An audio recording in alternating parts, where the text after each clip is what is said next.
বর্ষা ভালো লাগে তোমার? পাহাড়ে বর্ষা, বর্ষার পাইন বন, বৃষ্টি থামার পর পাতা থেকে খসে পড়া টুপটাপ, নিঝুম দুপুরে কুয়াশায় হঠাৎ চারপাশটা স্রেফ ভ্যানিশ হয়ে গেলে মন কেমন করবে? নাকি ঘাসে উড়ে উঠবে?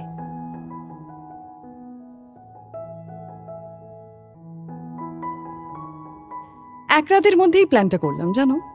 আইআরসিটিসিতে না পেয়ে থার্ড পার্টি অ্যাপে টিকিট কাটলাম। 4 ঘন্টা আগে কনফার্ম টিকিট পেলাম নোটিফিকেশনে। তারপর আর কি, পাইনবনের মাথায় চাঁদ দেখতে শিয়ালদা থেকে 10টা 15 দার্জিলিং মেল। কোথায় যাচ্ছি বলো তো? পাহাড়ি পথের বাঁক বেয়ে আমরা যত ওপরের দিকে উঠছি, উঁচু উঁচু পাহাড়গুলো যেন এপাশ ওপাশ থেকে টুকি দিয়ে মুখ বাড়িয়ে স্বাগত জানাচ্ছে।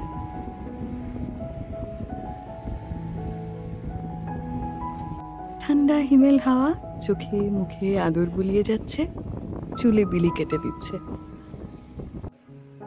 ব্রেকফাস্টে মোমো জুটে গেল 100 টাকায় 8 পিস, আর জুটে গেল খুব সুন্দর একটা কানের দুল। কেউ নাম জানলে বলো। ঘুম স্টেশনে নেমে পড়লাম।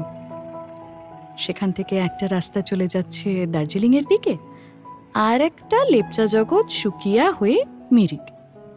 এই ঢালের রাস্তাটার মুখ থেকে শেয়ার গাড়িতে লেপচা জগৎ পৌঁছানো যায়, মিনিট 20 লাগে, ভাড়া 50 টাকা।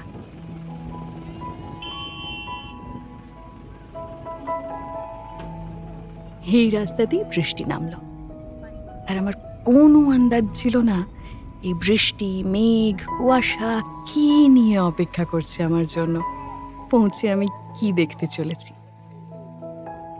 কিভাবে প্রকৃতিকে দেখতে চলেছি। পাহাড়ের ঢালের উঁচু উঁচু পাইনের বন শুধু একটা আবছায়া হয়ে দাঁড়িয়ে 3:30 ভর দুপুরে। সে যেন আবছায়া নয়, কোনো মোহ। আর আমি মোহান্ধ, একেবারে স্পিকটি নট। রাস্তায় তাড়া করে আসা বৃষ্টিটা ছুঁয়ে ফেললো আমায়। পাশের একটা শেডে গিয়ে দাঁড়ালাম। এই দিনের বেলাতেও কুয়াশার কারণে পাহাড়ি রাস্তার দৃশ্যমানতা এত কমে গেছে যে চালককে হেডলাইট ব্যাকলাইট জ্বালিয়ে গাড়ি চালাতে হচ্ছে। অন্য গাড়িরও সুবিধে হবে। এখন সবচেয়ে জরুরি কাজটা হলো হোমস্টে খোঁজা। আসার পথে মোমো খাওয়ায় খিদের টান তেমন নেই, তাই তাড়াও নেই। রেনকোট পরে সামনের রাস্তায় নেমে পড়লাম। আস্তানা খোঁজার চেয়েও আমার কাছে বেশি উৎসাহের ছিল এই রাস্তাটা দিয়ে হাঁটা।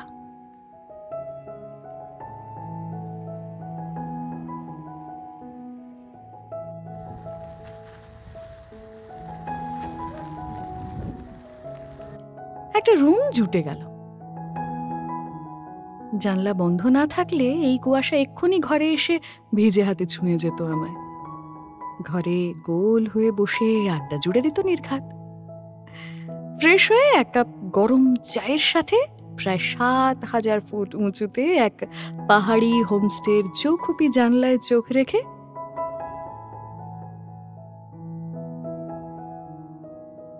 সন্ধে নেমে এলো আমার ঘরে।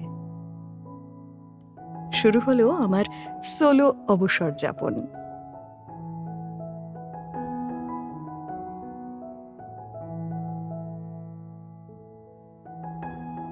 চায়ের সাথে দিয়েছিল কিঞ্চিত হেভি স্ন্যাক, মোমো।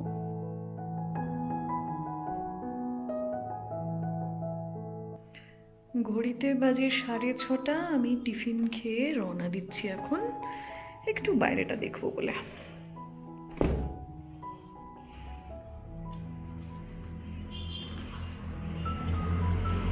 হোমস্টে মালিক বললেন বেরিয়ে ডান দিকে, মানে যে রাস্তা দিয়ে আমি এসেছি সেই দিকে যেতে পারি।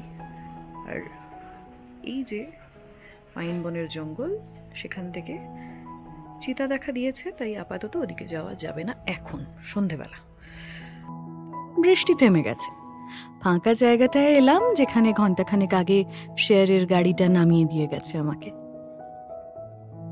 চারপাশটা এতই পরিষ্কার যে দূরে ঝলমলে দার্জিলিং পাহাড়ও দেখা যাচ্ছে।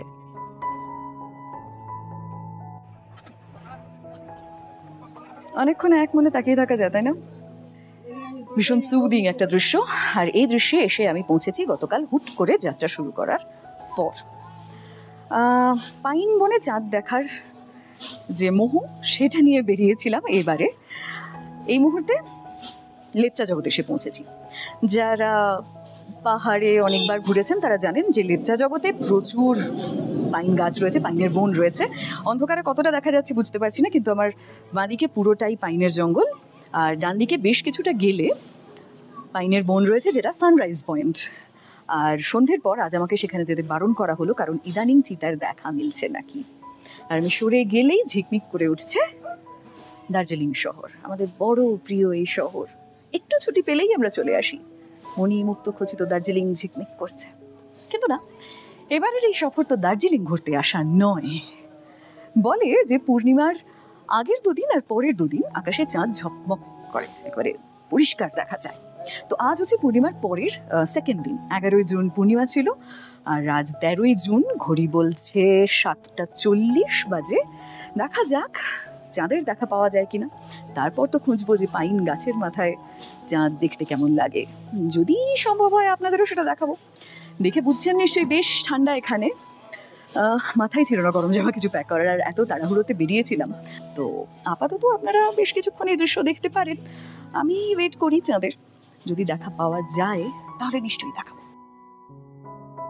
পাহাড়ে রাত নামে খুব তাড়াতাড়ি, আর পাইন বনের মাঝে এক টুকরো এই পাহাড়ি গ্রামে সূর্যাস্তের পরই সব অন্ধকার। আজ এখানে কারেন্ট নেই। যে ঘরগুলোতে গেস্ট বা ট্রাভেলাররা রয়েছেন শুধু সেইগুলোতেই আলো জ্বলছে। কতটা অন্ধকার তোমায় দেখাই। লেপচা জগতে মোট 40-42টা পরিবারের বাস। হাঁটতে হাঁটতে আমি শেষ হোমস্টেটার কাছে চলে এলাম। আর রাস্তাটা এতটাই অন্ধকার যে কোনো গাড়ি যখন হেডলাইট জেলে নামে তখন মনে হয় সুদূর কোনো জগৎ থেকে অন্ধকারের বুক ছিঁড়ে এই এসে পড়লো ধরাধামে। আর হোমস্টেটার আলো জ্বলা থাকলে ছবিটা একটু কম ভয়াবহ। এই যা, এই শেষের হোমস্টেটার নাম হলো দিয়া হোমস্টে। সেখানকার ওনার কলকাতার বাসিন্দা, মানে ছিলেন এক সময়। মা আর ছেলে মিলে পাহাড়েই হোমস্টে চালান এখন। পরের পর্বে ওদের গল্প বলবো তোমায়। 8:30 নাগাদ চাঁদের দেখা না পেয়ে আস্তানায় ফিরে চললাম। ধীর পায়ে আসা এই নীলচে সন্ধে নিয়েই থাকতে হলো। তখন তো আর জানি না পরের ভোরটা কি নিয়ে আসতে চলেছে। জানাবো তোমায়, অপেক্ষায় থেকো। ইতি, চৈতালি।